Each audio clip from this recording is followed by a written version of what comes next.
Shalom saudaraku, berjumpa kembali bersama dengan saya, Pendeta Jakob Setio. Kali ini saya ingin mengajak Anda semua untuk bersaat teduh bersama-sama, mengawali hari yang baru ini bersama dengan Tuhan. Mari kita berdoa.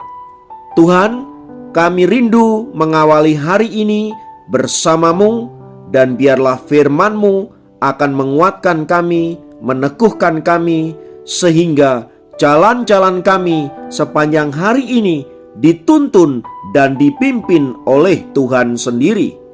Berikan hikmat dan pengertian-Mu supaya apa yang kami terima dari renungan firman Tuhan ini sungguh memberkati hidup kami.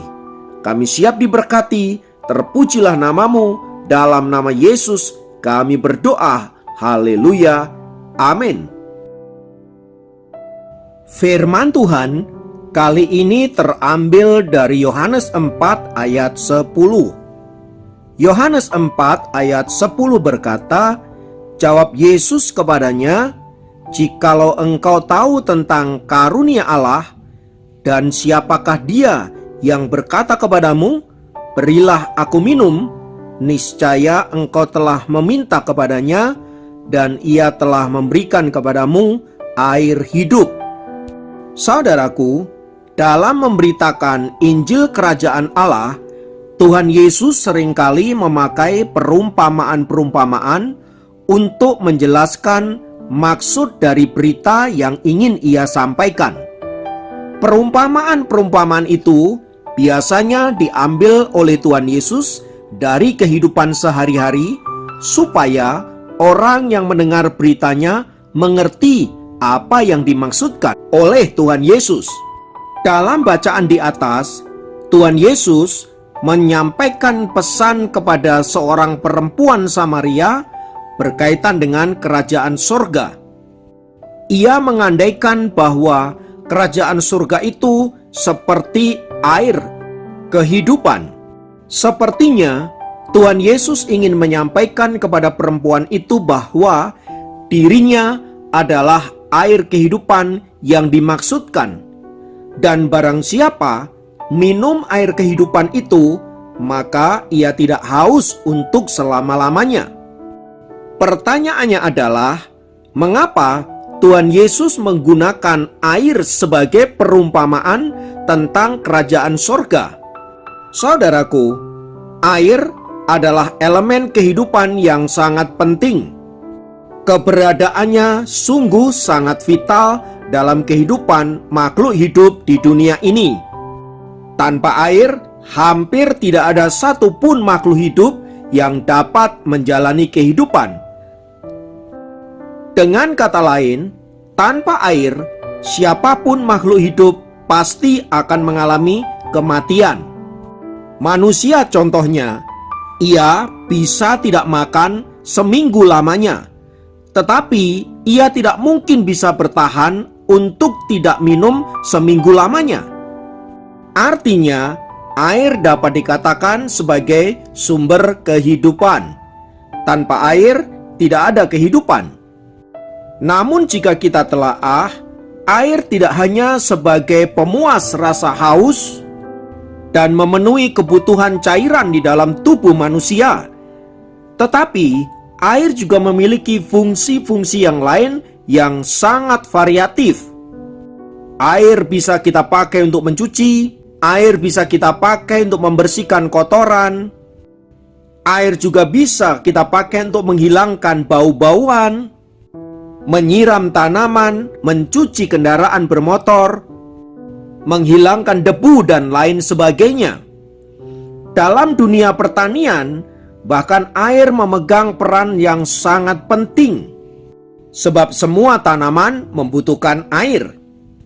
Dapat disimpulkan bahwa air sungguh memiliki manfaat yang begitu luar biasa di dalam kehidupan makhluk hidup. Tak heran bila kemudian Tuhan Yesus ingin mengandaikan bahwa dirinya adalah air tersebut. Tanpa dirinya, tidak ada satupun yang dapat hidup dari makhluk hidup yang ada. Maka jika kita kaitkan ke dalam kehidupan kita manusia, tanpa Allah, Anda dan saya tidak akan dapat bertahan hidup. Tanpa Allah, Anda akan terus merasa kehausan. Tanpa Allah, Anda akan terus mengalami kelelahan. Tanpa Allah, Anda akan terus dehidrasi. Dan tanpa Allah, ujung-ujungnya Anda akan mengalami kematian. Nah, kalau kita sadar bahwa Allah adalah air kehidupan dan bahwa tanpa Dia kita tidak dapat hidup, lalu bagaimana kita harus merespon tentang hal itu? Tentu saja kita harus terus-menerus berconnecting dengan Tuhan dan menjadikan Tuhan laksana air kehidupan yang terus-menerus kita minum saat kita haus, saat kita kelelahan, dan saat kita ingin menyegarkan diri kita. Hal itu bisa kita lakukan dengan cara terus-menerus bergumul dengan firman-Nya, terus-menerus bergumul dalam doa-doa kita, penyembahan kita, pelayanan kita, dalam seluruh aspek kehidupan kita. Dengan menjadikan Tuhan sebagai air kehidupan, maka kita akan terus-menerus dialiri oleh kepuasan, dialiri oleh kesegaran yang membuat kita selalu fresh setiap hari. Maka melalui renungan firman Tuhan di atas, saudaraku, mari saya mengajak kita untuk terus-menerus minum air kehidupan dan menikmati kepuasan dari dahaga yang sedang kita alami. Kiranya Tuhan senantiasa menjadi bagian kita dan membawa kita untuk mengalami kepuasan, kesegaran, dan semua kebaikan-kebaikan yang Tuhan nyatakan dalam kehidupan kita. Mari kita berdoa. Kami bersyukur karena kami punya Tuhan seperti Engkau.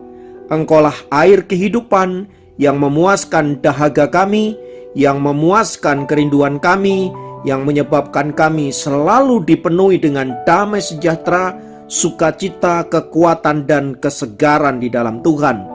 Oleh sebab itu, mulut kami memuji Engkau dan bersyukur untuk setiap anugerah-Mu dalam kehidupan kami. Terima kasih Bapa, terpujilah nama-Mu kekal selamanya. Dalam nama Yesus kami berdoa dan bersyukur. Haleluya. Amin. Demikian program Sapa Jemaat kali ini. Sampai jumpa dalam program Sapa Jemaat yang lain. Tuhan Yesus memberkati.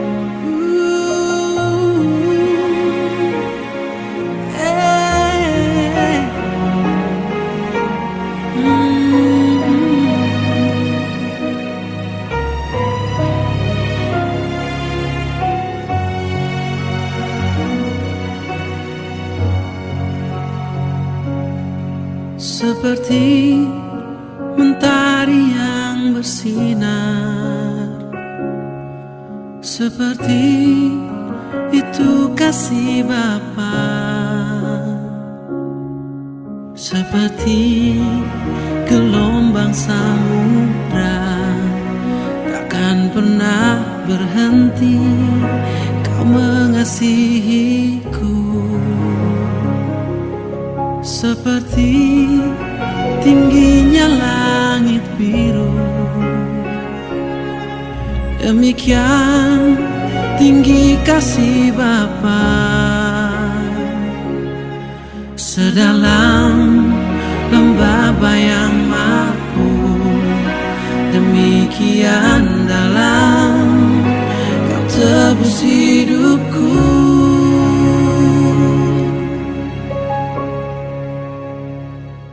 Kasih-Mu lebih dari mentari yang tak pernah berhenti memancarkan sinarnya. Cinta-Mu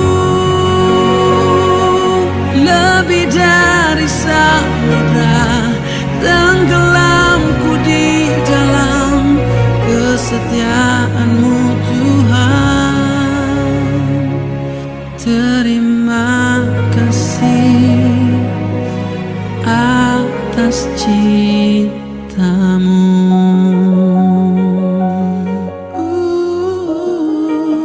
Ku kagum akan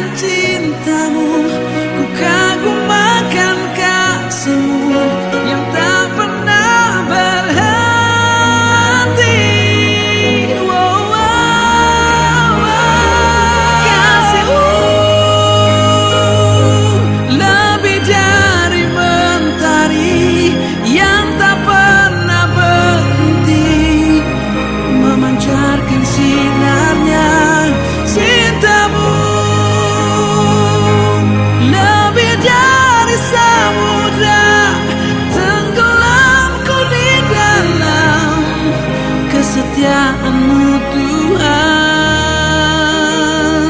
Terima kasih atas cinta